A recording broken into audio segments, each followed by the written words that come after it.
ओम शांति। Hello everyone, welcome back to my channel. मैं हूं अर्चना और आप देख रहे हैं माउंटेन फेरी गार्डन।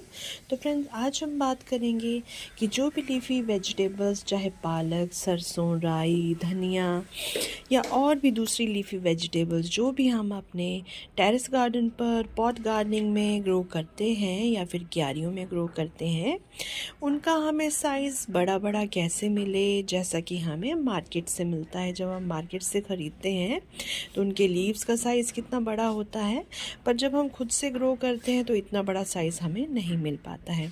तो प्लीज़ वीडियो को पूरा देखिएगा और यदि अच्छी लगे तो लाइक शेयर सब्सक्राइब भी कीजिएगा मेरे चैनल को।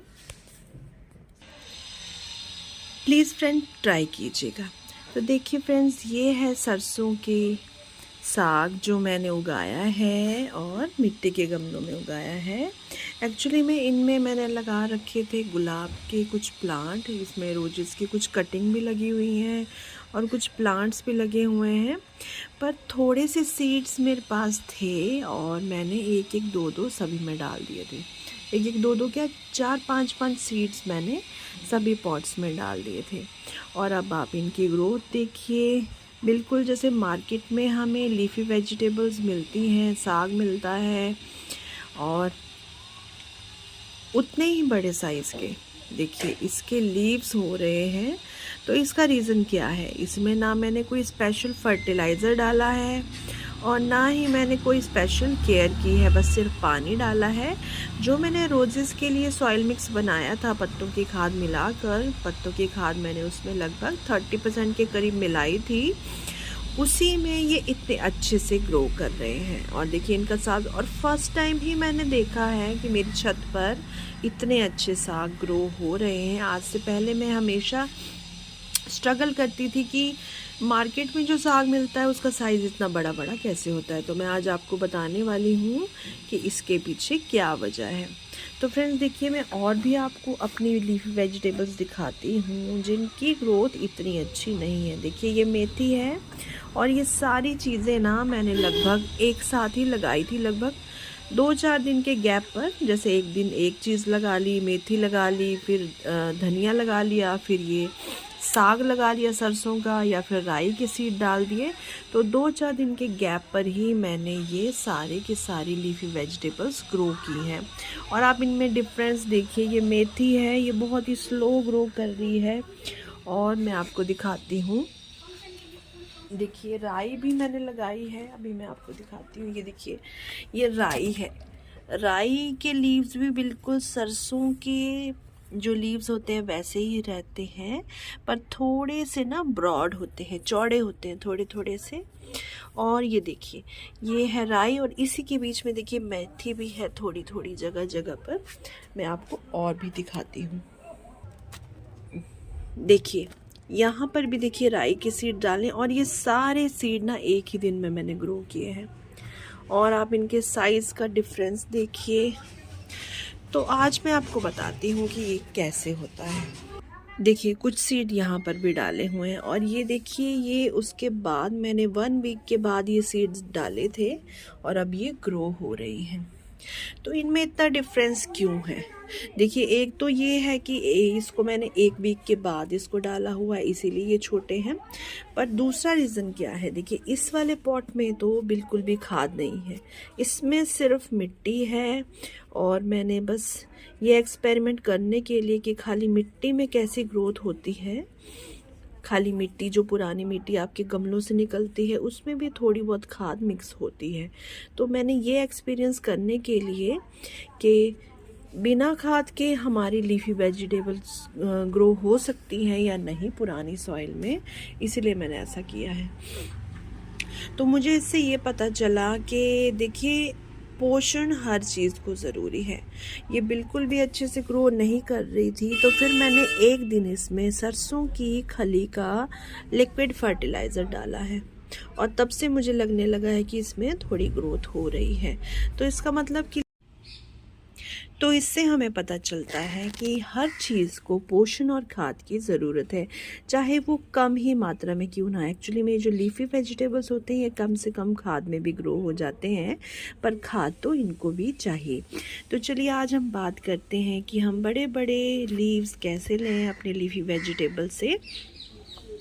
देखिए, ये आपको पॉट दिख रहा है, इसमें देखिए कितनी दूरी दूरी पर सीड्स लगे हुए हैं, और ये पॉट आपको दिख रहा है यहाँ पे कितने घने घने सीड लगे हुए हैं। चाहे आप अपने पॉट्स में कितनी भी खाद ऐड करें, चाहे 50% का रेशो रखें, 50% आप कंपोस्ट ले लें, 50% आप सॉइल ले लें, चाहे आपने कितनी भी खाद ऐड की हो, हर पौधे को थ्राइव करने के लिए और उसकी रूट्स को फैलने के लिए मिट्टी चाहिए होती है। आप जितनी दूरी में कोई भी वेजिटेबल्स लगाएंगे उसकी ग्रोथ उतनी ही अच्छी होगी। तो यही लॉजिक ये लीफी वेजिटेबल्स में भी काम करता है। देखिए, अगर आप एक पॉट में 8 से 10 दाने ही डालें, अगर राई के या फिर सरसों के या किसी भी लीफी वेजिटेबल्स के, इवन की पालक के, और अगर आप थोड़ी थोड़ी दूरी पर इस तरह से होल कर लें फिंगर से या फिर किसी भी पेन से या किसी चीज़ से, और उसमें एक एक सीड अगर आप डालते हैं, तो मैंने देखा है कि जब मैंने पालक ग्रो की थी तो उसके भी लीव्स इतने ही बड़े बड़े होते हैं।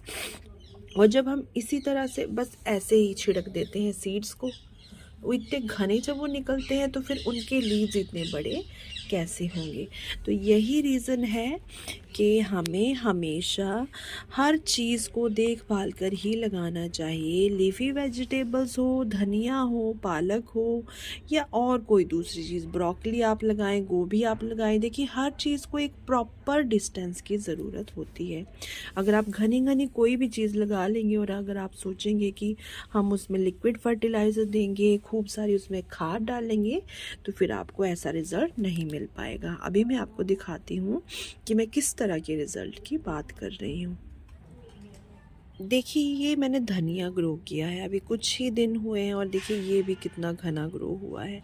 एक्चुअली में कई बार ये भी होता है कि हमें लगता है कि सीड अच्छे से जर्मिनेट होंगे या नहीं होंगे, इसीलिए हम ज़्यादा क्वांटिटी में सीड डाल देते हैं कि बाद में फिर हम उनकी थिनिंग कर लेंगे। देखिए, ये देखिए कितना घना ये धनिया है। अगर इसमें 8-10 पौधे ही होते धनिए के तो वो बहुत अच्छे से ग्रो करते और अच्छी उनकी ग्रोथ होती, लेकिन हमसे कंट्रोल नहीं होता है। हम थोड़ी सी जगह में ही बहुत सारी हार्वेस्टिंग ले लेना चाहते हैं, पर ये बिल्कुल भी सही नहीं है, इससे हमें नुकसान ही होता है। देखिए, अगर आप पतली पतली डालियाँ इन धनिए की हो भी जाती हैं, पतली पतली सी डालियाँ, पतली पतली सी लीव्स, और आप उसको 1 बार 2 बार, ज़्यादा से ज़्यादा 3 बार हार्वेस्ट करोगे और वो ख़त्म हो जाएगा। लेकिन सोचिए, अगर इसी तरह आपने ये सीड देखिए इस तरह दूरी दूरी पे अगर लगाए होते, तो इसका जो पौधा होता, उसकी जो रूट का स्ट्रक्चर होता कितना हेल्दी होता, और उसकी जो स्टेम होती कितनी हेल्दी होती, उससे कितनी टहनियाँ निकलेंगी और आप उसको कितने लंबे टाइम तक हार्वेस्ट कर सकोगे। तो ये बहुत ही ज़रूरी है। हमें लॉन्ग लास्टिंग गार्डनिंग अगर करनी है तो हमें इस तरह से करनी है कि जो भी हम सीड्स ग्रो करें, पौधे ग्रो करें, उससे हमें लंबे टाइम तक हार्वेस्टिंग मिलती रहे, ना कि हमें शॉर्ट टर्म का प्रॉफिट पे ध्यान देना है। देखिए, अब ये मेथी मैंने ग्रो कर रखी है, और ये मेथी और ये जो सरसों है ये लगभग 1-2 दिन के गैप पर ही मैंने ग्रो की है। तो जिस तरह से इसकी सरसों के लीव्स की ग्रोथ हो रही है, इसकी ग्रोथ इस तरह से नहीं हो रही। क्यों? क्योंकि देखिए कितनी घनी ये मैंने बोई है। देखिए, इसमें स्पेस ही नहीं है बिल्कुल भी। और ये भी मैंने इसी चक्कर में बोई थी कि क्या पता पुराने सीड्स हैं, अच्छे से ग्रो होंगे कि नहीं होंगे, और इसी तरह मैंने ये ग्रो कर ली थी। पर अगर आप यकीन मानिए कि अगर आपने सीड डाले हैं और कम क्वांटिटी में डाले हैं तो आपको ज़्यादा हार्वेस्टिंग मिलेगी। ज़्यादा सीड डालने से आपको ज़्यादा हार्वेस्टिंग नहीं मिलेगी। अब आप डिफरेंस देखिए कि ये सरसों के 4 से 5-5 दाने बस मैंने ऐसे खड़े खड़े ऐसे ही छिड़क दिए थे हर गमले में, ना ही अच्छे से गुड़ाई की थी, ना ही मिट्टी में उनको दबाया था, और ये अच्छे से ग्रो हो गए। और देखिए, ये राई के सीड्स हैं, ये भी मैंने उसी दिन डाले थे, पर देखिए ये एक ही जगह पर कितने घने डाले हुए हैं। देखिए, और इनकी आप ग्रोथ देखिए, इनके लीव्स देखिए कितना डिफरेंस है इसमें और इसमें। देखिए कितना डिफरेंस है देखिए। तो इसी तरह से अगर आप थोड़ी सी समझदारी से, थोड़ी सी मतलब नॉलेज के साथ अगर आप गार्डनिंग करते हैं तो आपको बहुत सारे बेनिफिट्स इसके मिल सकते हैं। चाहे आप क्यारी में ही, चाहे आप खेतों में ही ये चीज़ ट्राई करके देखिएगा। वहाँ पर तो बहुत पोषण होता है ज़मीन में, तो वहाँ पर अगर आप एक साथ ही बहुत सारे सीड डाल लें तो आपकी जो हार्वेस्टिंग होती है वो बहुत ही कम निकल कर आती। तो हर चीज़ को प्रॉपर डिस्टेंस की ज़रूरत है।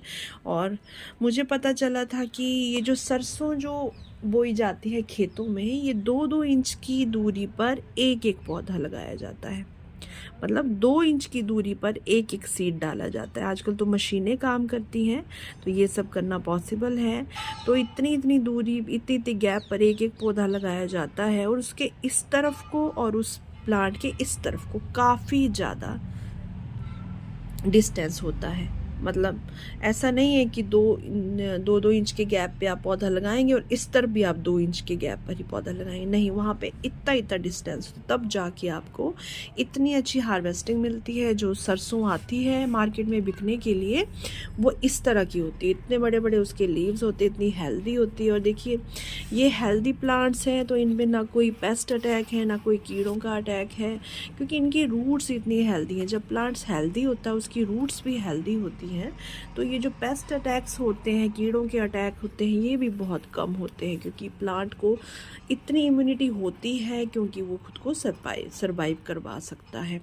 तो इस इम्यूनिटी का राज यही है कि उसको प्रॉपर स्पेस मिल रहा है, गमले में प्रॉपर पोषण मिल रहा है। देखिए, आप देखिए इसमें 4 ही पौधे लगे हैं और कितनी अच्छी ये ग्रो कर रहे हैं। यहाँ पीछे देखिए चौलाई के 2-3 पौधे एक पॉट में लगे हुए हैं, तो उनके लीव्स भी आप देखिए कितने अच्छे से हो रहे हैं।